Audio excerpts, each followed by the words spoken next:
I carry flyers in my car. I still have, the Landglide app. We used to constantly. Oh, yeah. Anywhere we're down the road, or it never stops. So we see a property or something. It really is. We take it, plug it in, email it, send it, tag it, and then it goes in. So it's a constant of multiple different angles. What you're really doing is you're drinking out of a fire hose of data and number of properties that are out there, because you have these lists, but these are just slices of the overall market of people who might want to sell or be distressed sellers. And again, not that you're looking for traditional sales, but you can broker those too, right? Do you do a handful of those too here and there? If someone says, I want the highest and best price, so you just say, we'll list your property too? Yeah, that's an option that we give too. And then we have an agent that works with us as well too, so referral.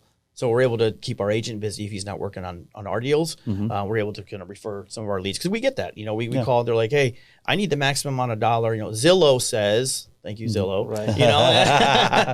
They have their number, and our numbers just don't work for it. So we'll put them in contact with an agent, because we're still trying to add value and help them regardless. Yeah. We still want to solve their problem. Well, you put a lot of money into that time to get them into a lead, so get some money out of it, even if it's 3% commission. It's not bad. It's good money, over time. But you don't maybe get that big hit of getting that $30,000, $40,000 wholesale commission or $150,000 on a flip. But hey, maybe you'll get $15,000 on a commission. Not bad, if right? we can capitalize on it. Yeah. We try to. Positive, not negatives. That's it. Going in, not going out. That's it. So hit some singles. Not everything's a grand slam. And we keep shifting. We're a fairly new company, so we just keep learning through learning, adjusting. Perfecting. Yeah. How many flips are you doing a year right now, or what do you think your average is and goal is for this year versus wholesale deals? So say 2023 versus what you want to be doing in 2024. So we have 2 flips going on right now currently. We've got one that we just recently closed on, so that will be our third that will start. But we've noticed a little bit of a shift in the market. I think everybody has. So what are you feeling? For right now, I think the market's kind of at a little stagnant. It kind of dropped down. There's all these sellers who are out there who have higher expectations from when was it 21, when the market was just, you had a showing, you had 40 people show up at the door, open houses are, packed. So they're still in that mind frame of, wow, my house that was worth 300 is now worth, 600. It's not the case anymore, but they still have that mindset of thinking that their house is really elevated. So I think there's some unrealistic sellers right now just because of the previous market, and I think that's coming down and stabilizing a little bit. Okay. Do you feel as you fix these up and start to flip these homes, are you feeling like the market's still pretty healthy for those flipped homes? Are you getting good demand? Is it easy to sell them when you fix them? Yeah, because we have all direct to seller off market. Okay. It works for us because the profit's in the buy. You got to buy it right. Now, are you putting any of these flips on the market on the MLS when you do the work yourself? When we're done, yeah, we'll list them. Yeah, we'll list them on the market. Yeah, flip. Yeah. At the end of the day, since we get everything off market, it doesn't really matter to us if the market is up, down, sideways. As long as we're below the median, then we're fine. You're at 50 cents on the dollar on the purchase. What do you? You're gonna make money. Yeah. Speaking of that, what do you target? Like, where's your hey, I'm gonna execute on this as a wholesale deal? Is it 80% of value, 50% of value? So for us, we've talked about this. It really depends on where we're at, in that quarter. How we're adjusting. So are we going to flip this, or are we going to? Is this a buy and hold? Will it work for DSCR, or is this something we should just kind of wholesale out? So it really it's timing depending on how we are, how our construction projects are going, how the market is. So a lot of factors come into it. Are you holding any of these? Are you retaining any of these assets? Yeah, we hold. Yeah, the key is to hold. Yeah. So how many do you guys have now? 6. Yeah, we got 6. Yeah, 6. And are they all single families? No. So we have 3 single families and 1 triplex. Nice. That's the creative deal that we kind of mentioned. That was another before. Yeah, let's talk about that one. But actually, before we get to that one, just to finish off kind of 2023 versus where you've said the market you think is going, which I tend to agree with you. I've seen rent prices are softening here in the South Florida market, and they've stayed high and been increasing up until recently, probably the last 6 months. But I've talked to 2 very large property managers just in the last 2 days, and they both said softening and rent prices, which corresponds with a softening in purchase prices as well, right, Larry? You did 110 plus deals last year, so yeah. So inventory's up a little over 20% here in Boca. So you're gonna feel the softening from that, right? Days on market are sitting like in the less than 2 months range, somewhere in the 50s, right? Which is still pretty strong, right? But price growth, like sale price growth, is still, from a median perspective, it's somewhere, depending on how you're looking at the data, it's somewhere between 6 and 12% up since last year on median or average data, whether you're comparing this month last year to this year to last year, or this year 2023 to last year 2022. It's up. So still up. Overall, if you're looking at it like that, especially in Boca or the county wide? Last I looked, the county is similar, but the most recent data I just pulled like 3 days ago or whatever, it's up in Boca for sure. I can speak to that exactly. But we've seen price growth still.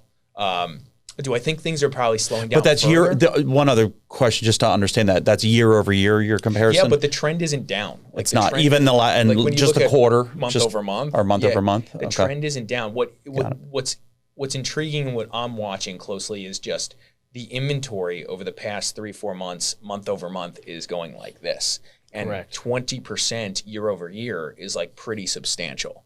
And most of that 20% came in the last few months. Right. So that's unique. But then again, we have this seasonality thing here in South Florida where it's like during, I don't know, July, August, September, October, even November and December, things are a little different than they are February, March, April, May, right? That's like the peak time to time your sale. If you're a seller, that's the highest velocity of sales transaction, right? So like, I think it'll be interesting to see just like what happens over the next few months to see if that trend of inventory continues to climb or not. The inventory is still like 20% less than it was pre-COVID, like the 2019, 2015 era.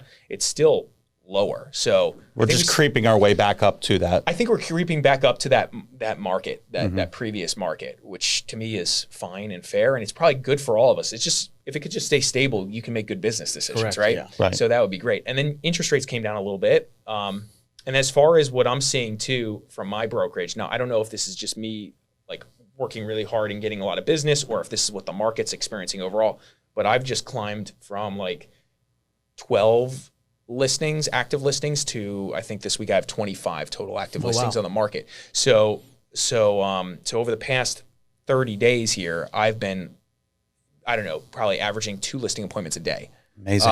And putting them on the market. So is the inventory climbing further this month?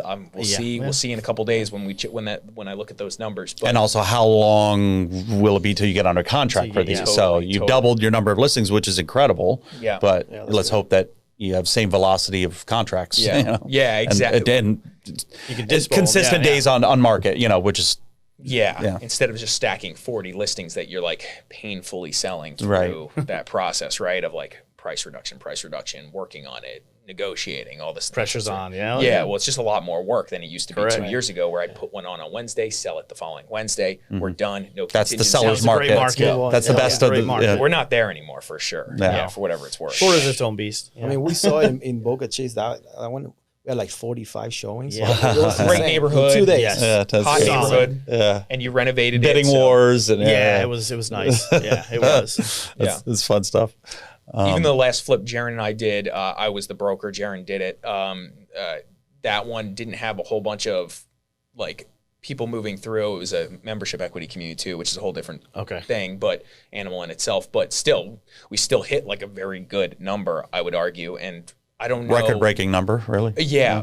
For that community. Record-breaking. And I would say that, I don't know, even 2 years ago, I don't think we would have done that same number. Like we would have, there would have been a ton of people there, but our list price probably would have been 7 as an example. Yeah, and we would have probably sold for $725 versus $775 or whatever it was. And we would have felt like that's huge. But now I think prices are still up for the most part for good stuff. The stuff that needs work, which I think is the benefit right now. The stuff that needs work, in my opinion, that's starting to sell for less and less and less, which is great for the flippers or investors, because that's where we need that spread. There was like very little spread 2 years ago, at least from an on-market perspective. Off-market stuff is a different beast. Different discussion. We've seen that. And also, like, because of that, we started locking up deals a lot more creative than just the cash offers. and that has been working out. Yeah, for creative. us. Yeah, working out creatively with Let's the talk about sellers that. is awesome. Yeah. So what experience do you guys have in that? So we'll go. You want to go to the triplex? So one that triplex are Yeah, let's talk about that deal, and that's maybe that it's a creative deal, or if you have other examples too. But let's start with the triplex. That's an awesome. yeah, that was a creative Hit. deal. We had 3 positions on that purchase. So it was a purchase price of $1,050,000. And how did you find the lead? This one's through. This one actually, I found that I sent it to Josh. Yeah. So essentially, that one was sitting in the market for like Stagnant. 8 months. Okay. Yeah. So it was listed. Got it. Nobody was paying the money that he wanted. Got it. I think he wanted like 800, 900,000 for it. Everybody was offering like a cash offer for 700. Yeah, way low. Way Got low. it. And then we said, listen, we'll give you the number you want, but it'll have to be in our terms. And the guy said, okay. And then we started negotiating that. We end up offering $1,050,000, but we put zero money out of pocket. Yeah. It was we kept the existing mortgage in his name. We started making payments on his behalf, which is called subject to the existing Subject mortgage. to, right? Then we, on second position, we brought a private money lender that lended $600,000 on the project. What were the terms on that second position? So it was $350,000 down payment for the seller, and the other $250,000 was for the flip, and we offered him 20%. Yeah. 20%. So you had return. debt and equity position. Yeah. So 20% return on that 4-month spread, which is a great return for him. Oh, so just debt. You mean 20% interest rate? Yeah, on 4 months. On the 4 months. On Okay. the money. Yeah. So yeah, Okay, he had wow. to be an equitable partner because of what we were giving him. It was $195,000 is what our lender was going to make in that 4 months, and if we didn't perform, it was a $1,000 a day penalty because he was a second position lender. So It's very dangerous. very Very risky. risky. Very risky. You know, Yeah. and then the seller actually held the rest was $274,000 $274 on in seller the third finance. position on seller finance. 0%. Yeah. So we went into that deal with $0 out of our pocket. Our second lender funded our rehab, And the gap. and the gap, and then we fixed it. We did that in 3 months. Yep. And then we had the appraisal, and appraisal came back well over what we were expecting. So it was definitely a win-win. It was Tell so us you those refied numbers. out of them. yeah, you go. That's the good stuff. Let's get to the sizzle. Yeah. So we were hoping that it would appraise for like 1.8, and it came back at 3 million. Holy shit. Yeah. Yeah. So yeah. And then what did you do? Did you sell it? No. Did you? No, Okay. we kept it. So we pay everybody. You cash out You know, refi. we right? pay off the existing loan. We pay off the private lender, which we kept the relationship. Now he's lending to us in another deal, but we kept the third position seller finance in place. Yeah. So instead of paying that off, we kept it in the deal. So it's cheaper for us for the new mortgage. And what does that look like? The third position. What's the interest rate or? 0%. Zero That Oh, was the seller zero. Oh, finance. that's zero. Okay. Yeah. That was 195. The 274. 274. Okay. Yeah. Yep. So 0% for how long until you have to pay that off? There's no Yeah. 30 years. 30 year. Yeah. 30 years. Wow. He was okay with that. 0%, Yeah. 30 years. So again, like this is pretty wild. Yeah, that's incredible. Here's what I find is interesting about that. It's when you're like negotiating something like that, are you just throwing out, hey, this is what we're willing to do? Well, we go depending on the situation of the Yeah. guy, because we listen. We don't just go and offer terms Yeah. before learning their story. So, the guy said, I want to retire. I say, okay, so it looks like you just need mailbox money. He's like, yeah, okay. And you need some money to buy a new house? Okay. So then that's how we structure, like we'll give you $350 down. You can buy a house, and we'll have the $274 in monthly payments. So you can have also, retirement money. And he had went to the doctor and they said, hey, you're sick, and your life is not as long as you think it's going to be. Wow. So that was another motivation. He's like, hey, these guys are offering me something very fair. I want to live life and enjoy it. I need to buy that house. I'm going to go with you guys. I'm going to work with you. Wow. So he was open to it. Yeah, and against the 700,000 offers that he was getting, we offer $1 million. Yeah, we offer It's like more. I like yours. Yeah. He's of like, course. yeah, you're better. Of course. Even with the 274 out, you're still over 700, meaning the gap between what they offered and you still owe him the 274,000. It's just 0% interest, Correct, and it's yeah. sitting out there. But you still paid him above, even if he doesn't. That 274 is sitting on the sideline for 2 years or 5 years or however long it takes you to pay it off. So Correct. I'm just pointing out that he got a win out of this, and you guys obviously got a great win. Definitely got a win. Do the rents cover the debt? Does it debt service? Correct. It's an Airbnb. So Okay, it's a great. triplex Airbnb on the beach. I was going to ask where. Yeah. What Yeah, city? it's on A1A in Boynton Beach. It's a 4603 North Ocean Boulevard. Ocean, If you want to look it Ocean up. Boulevard, yeah. If you want to go rent it, great place to spend a night. Yeah, Ka-ching. especially during season. Yeah, That's it. I mean, it's fully booked right now. Fully booked. Yeah, it's, Awesome. yeah. Did you say off market deal or on market?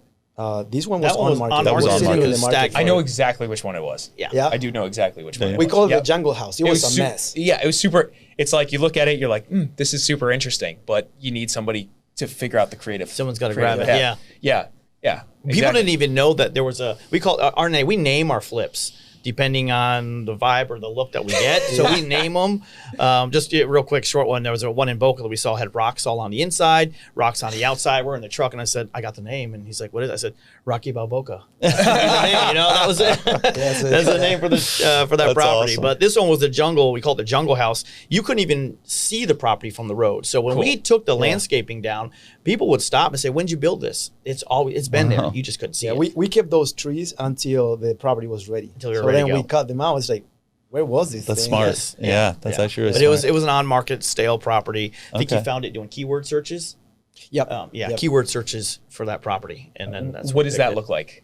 So we go to the MLS and then we search for public remarks, specific things that might be for investor friendly. Let's say, TLC. TLC, something. Yeah, exactly. Stuff like that. Yep. Got it. That one was That's sitting. clever. Special. Yeah.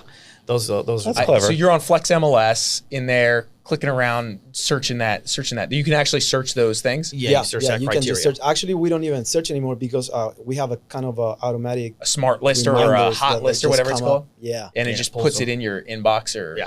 on your sheet.